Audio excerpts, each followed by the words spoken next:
Our scripture today is taken from the book of Mark, chapter 6.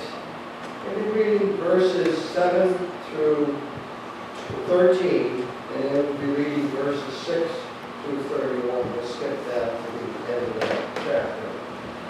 So if you want to turn with me, it's on page 1037 and 1038. Follow along.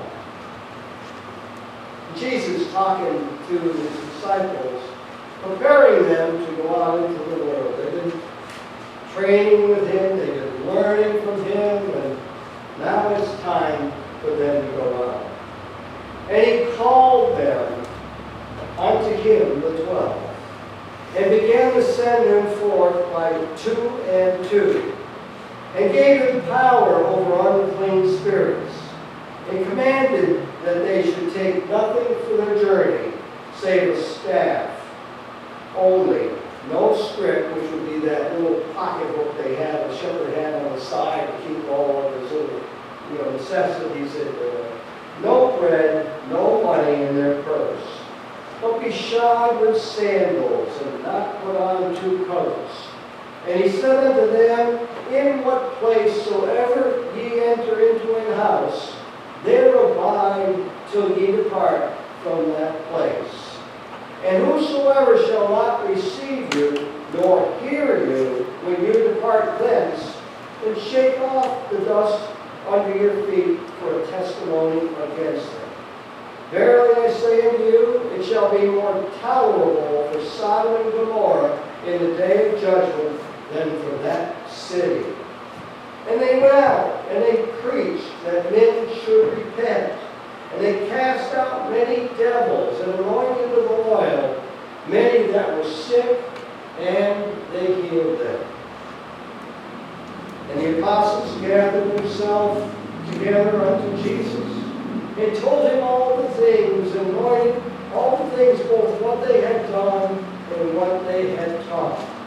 And he said unto them, come yourselves apart into a desert place, and rest a while, for there were many coming and going, and they had no leisure so much as to even eat. May the Lord bless to our understanding of this reading today. As many of you know, I've been going 3 times a week to cardio rehab, Monday, Wednesday, and Friday. I asked them last week, and I said, gee whiz, how many more of these things do I have to go to? And he said, only 15. That's 5 more weeks. That's 3 times a week. 3 times a week that I go to Greenfield, and I step onto a treadmill and start running in place. Or I get onto a spin cycle and start spinning like crazy, pedaling along. Or get onto a stair climber and start climbing like crazy. But I don't go there. It's all static. It's all in the same place. It drives me nuts. It really does. And they say, well, it's for your own good. Don't you ever feel that way where you're going like crazy and you're not going anywhere at all? And you think of myself there on that treadmill and I'm going, or on the bicycle, I try to get in like 2.5 miles in 11 minutes, and yet I'm not moving in one single place. Always running, always pedaling, but the way it is in life. Still can't seem to get there early enough. We always seem to get there late, no matter how fast we go. It's like the rabbit. Remember the rabbit that was in Alice in Wonderland? The big clock? And he always say, I'm late for a very important date. And he kept running, and she would run after him, and letting the clock run their lives. And isn't that what happens to us? We end up following the clock each day, rather than following along at a leisurely pace with the Lord. And like Alice, always trying to keep up. And the Red Queen telling them, it takes all the money you can do to keep in the same place. Or the author of this borrowed, from Through a Looking Glass by Lewis Carroll. When Lewis Carroll said that originally, he said, if you want to get somewhere else, you must run at least twice as fast as that. Sometimes we can be running twice as fast. We're not going anywhere. Or sometimes we even seem like we're going backwards. We feel like that. We're on a treadmill in life. And we're too busy being busy. Too busy putting other things in front of us and what we should be doing rather than what we think we should be doing rather than what we're doing. Going every which way, but not accomplishing what we want to accomplish. Somebody once told me, he said, I wish there were more hours in the day. Think about that for a minute.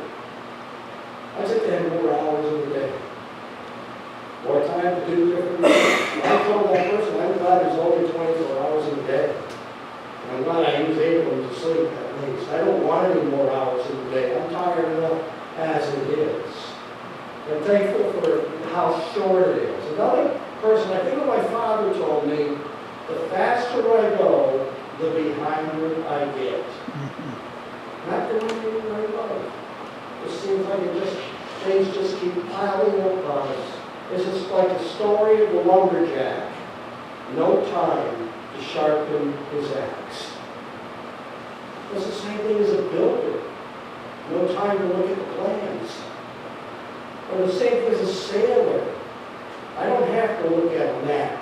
I don't have to look at the weather and what's going to happen today. We need to take time to plan. This plan really helps us in our days, in organizing our days, to get to where we want to go, rather than hurriedly get into it, saying, I'm late. And I feel like there's some days where I'm always late, trying to get from one appointment to another. No time to prepare.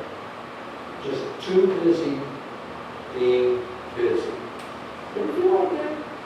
I think we all do. I think everybody does. But Jesus had a cure for being busy. He sends out all of his disciples 2 by 2. And it wasn't easy. It's not easy in this day. I do visitations. I know how hard it is. But I can't even begin to imagine going out and having just very simple things on me, enough food probably for one day, wearing sandals, traveling those dusty, dirty, stony roads, trying to get from one place to the next, not knowing where my next meal was even going to come from. There's no repertoire set up. Just go, he said. Just go and visit all these people on their own.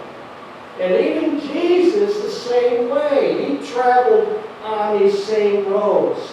He was the one that was always out there traveling on walking.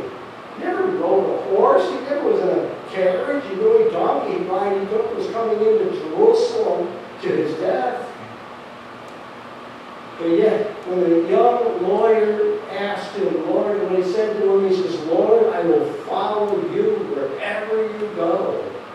And Jesus said to him, foxes have holes, birds in the air have nests, but the Son of Man hath not where to lay his head. No place to even go and put a pillow and lay down and sleep. The nature of his mission kept him going from place to place. And the Bible tells us over and over again that they were crushed by the crowds. We think about him feeding the 5,000, feeding 4,000. It's a lot of people. We were there. We saw that sight. I don't know how you put 5,000 people in there. And they were crushed by the crowds. You offer food to anybody, and sometimes you get crowds like that. Imagine the lines that were set up to feed them. And the crowds that came out to see Jesus. He knew, though, he knew through all of that, because of what he went through each time, that he and his disciples needed to rest. Rest was so important to our Lord. Rest was so important to our Lord. Even God rested. After the 6th day of creation, what happened? After the 6th day of creation, he rested. He says, he who dwells in the shelter of the Most High will rest in the shadow of the Almighty.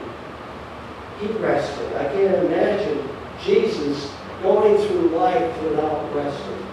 Even though he's the Son of God, he's still a man in the flesh, just like you and me, where he has the demands on himself, where he has to take it easy on himself and rest.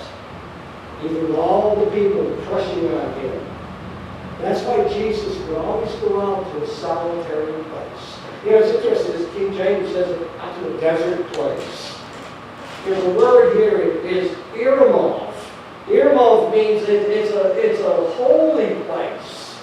It's a place that's alive with the presence of God. And that means you can go anywhere as long as God is there. And if God is omniscient, God is everywhere, isn't he? So how can we go to any place without God there? Unless we ourselves want to push God out of our lives rather than welcoming him in. You know, we need to take the time. We need to take the time to get right with God and get to that place with God, where God dwells. And we need to take time to sharpen our axe. You imagine a lumberman without a sharp axe. The faster I go, the behinder I get. You know, I read this week that if you're on the turnpike and you drive 5 miles an hour above 60 miles an hour, okay? Remember we had to go 55 when we had the gas shortage? Well, let's look at 60. Let's say everybody did 60 miles an hour, did not go above 60 miles an hour. For every 5 miles an hour over 60 miles an hour, your gas price goes up 20 cents. That's right. Because you're using more gas. You're using more, your price, not price of gas, your price to run your car, I should say, goes up 20 cents. For every 5 miles. So in other words, you know, the more energy we expend ourselves, the more it costs our bodies and what we lose in energy. By going faster does not mean that we're going to get there quicker. By going faster, we might arrive earlier. But if you look at the distance and you look at what the costs are, it's immeasurably in our favor to slow down. And we just don't do that. I know when I head down to see my daughter, everybody else is going 75, 80 miles an hour. I'd be dead if I tried to do the speed limit. But everybody's in such a big hurry today, aren't they? We need to slow down. We need to save energy. And I come up with some ways to do that. And there's so many along the ways, I'm sure. But how to replenish our spirit each week. Number one, spend time with God. Are we doing that? We're doing that right now. Are we doing that all week long? You know, in Matthew 6:33, Jesus said, "Seek ye first the kingdom of God." Seek ye. Look for God. Look for him first in our lives. Look for him in his righteousness. And all these things shall be added unto you. You know, we don't have time to get away at all times. But we can do that in the quietness of our home. We can do that in a car. I like to get close to God when I'm out fishing. It's so quiet out there. There's usually not a ripple of the lake. As I'm watching the sunset, I'll tell you, it's one of the most cherishable times of my day. And I get right with God. I get close to God. But you know why? Because I'm looking for him. And we need to look for God. We need to make it right with God each day, no matter where we are. You know, just getting away, you know, isn't the answer. It's getting away and spending time with God. Getting away and let God run our lives, rather than let the world run our lives. God wants to hear our prayers all day long. He wants to hear our prayers no matter where we're at. And he'll strengthen us with our prayers. And number two, be still and listen. We talked about this 2 weeks ago. Take 2 minutes to be still and listen for God. I don't know if anybody's tried that yet. It's hard. But how hard is it to be still? But think about it, if we could be still and listen to God's word. You know, the psalmist said, "When all I am, wait quietly before God. For my hope is in Him. He alone is my rock and my salvation." And to turn off all that noise. Turn off the television set. Turn off the radio. Turn off the internet. And be still. And number 3, meditate. You know, the psalmist said his delight is in the law, and on his law he meditates day and night. Now, we don't have time to meditate day and night. But we have time between our appointments. We have time between our schedule where we can meditate. Meditate means thinking of God. Thinking of God, even in the busyness of life. And reflecting on the gifts that He's given you. When we cool off from doing our exercises 3 times a week, the nurse running the exercise program, she always makes us stand quietly, taking deep breaths, and meditating. Now, she's not thinking the way I'm thinking. When I do that, I think of the Lord. I think of God. I think of all the grace and all the mercy and all that He's given to me and restored me. And I meditate. I meditate wholly with God during that time. I reflect on the gifts that God has given us. We need to do more of that. Meditating that. It does not mean that we have to live in a monastery or live a life of silence. Well, meditation means just that we take a spiritual rest and rest in God. And then I have it next to number 4, I put trust in Him. Those who trust in the Lord, they will soar like wings, like eagles. They will run and not grow weary. They will walk and not be faint. Saw a bald eagle over the lake. And with that little bit of a breeze, that bald eagle never flapped his wings. He just soared from one end of the lake to the other. And that's what we need to do too, is we trust in God, and we can soar too. Soaring to new heights in life. But that means trusting Him, giving Him full trust over our lives. Full control over our lives. And the last one that goes right along with it is to give it to God. J.D. is one of the PT instructors, and he came over to me with a big piece of paper with all these little blocks on it last week. And he said, "I got to fill this out for the cardiologist that you're going to be meeting with in August. I have some questions." First one was, "What's your stress level?" Very first question. I said, "I don't have any stress." He says it's possible. We all have stress. In fact, I had a boss that used to say, I don't get stress, I give stress. And he did too. But he said, "Well, why don't you have any stress?" I said, "Because I give it to God." You know, Peter said, "Cast all your anxieties on God," because He cares for you. I believe that too. And I'm thinking of all the times of the day that I think of that. God, I need help. I need you to take this anxiety. I need to cast this anxiety on you. You know, my grandson last night caught a nice bass. Really, it's a treasure to see your grandson or others that are fishing with you catch a big fish. That's what my prayer always is.